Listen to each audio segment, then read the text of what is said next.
Mount Everest ಮೇಲೆ ಮೊದಲು ಹೆಜ್ಜೆ ಇಟ್ಟಂತ ವ್ಯಕ್ತಿ ಎಡ್ಮಂಡ್ ಹಿಲರಿ ಸರ್. ಎಲ್ರೂ ಅವ್ರ ಫೋಟೋ ನೋಡಿರ್ತೀರಾ. ಆದ್ರೆ ಅಂಗ್ರಿಟ ಆಕ್ಸಿಜನ್ ಸಪೋರ್ಟ್ ಇಲ್ಲದೆ ಮೌಂಟ್ ಎವರೆಸ್ಟ್ ನ ಮೊದಲನೇ ಬಾರಿ ಹತ್ತದಂತ ಶೆರ್ಪಾ. ಅವ್ರ ಫೋಟೋ ನಾನ್ ನೋಡಿದೀನಿ sir.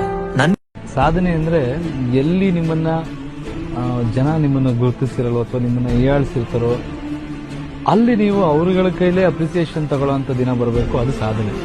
And at the same time ಅವ್ರನ್ನೂ ನಾವು ದ್ವೇಷಿಸಕ್ಕಾಗಲ್ಲ. ನಾನು ಹೇಳೋದು ಸಮಯ ಅವ್ರಿಗೆ ಗೊತ್ತಿರಲ್ಲ, ಅವ್ರೇನೋ ಯಾರೋ ಅವ್ರ ಕರ್ತವ್ಯ ಮಾಡ್ತಾ ಇರ್ತಾರೆ ಅಂತ ಇಟ್ಕೋಣ. ಬಟ್ ಆದ್ರೆ ಒಬ್ಬ ಮನುಷ್ಯ ಈ ತರ ಆದಾಗ ಕುಗ್ಗೋಗ್ಬಿಡ್ತಾನೆ. 90% ಕುಗ್ಗದೆ ಯಾರು ಎದ್ದು ಬರ್ತಾನೆ ಅವ್ನು ತುಂಬಾ ದೊಡ್ಡದಾಗಿ ಬೆಳಿತಾನೆ. ಸೊ ನಾನು ಹೇಳ್ತೀನಿ ಲೈಫಲ್ಲಿ ನನಗೆ ಎಲ್ಲರಿಗೂ ಥ್ಯಾಂಕ್ಸ್ ಹೇಳ್ತೀನಿ. ಯಾರ್ಯಾರು ನಮಗೆ ಕಷ್ಟ ಕೊಟ್ಟಿದ್ದಾರೋ, ಯಾರ್ಯಾರು ನಮ್ಮನ್ನ ಅನುಮಾನಿಸಿದಾರೋ, ಯಾರ್ಯಾರು ನಮ್ಮನ್ನ ಅವಮಾನಿಸಿದಾರೋ ಅವರೆಲ್ಲರಿಗೂ ಥ್ಯಾಂಕ್ಸ್ ಹೇಳ್ತೀನಿ.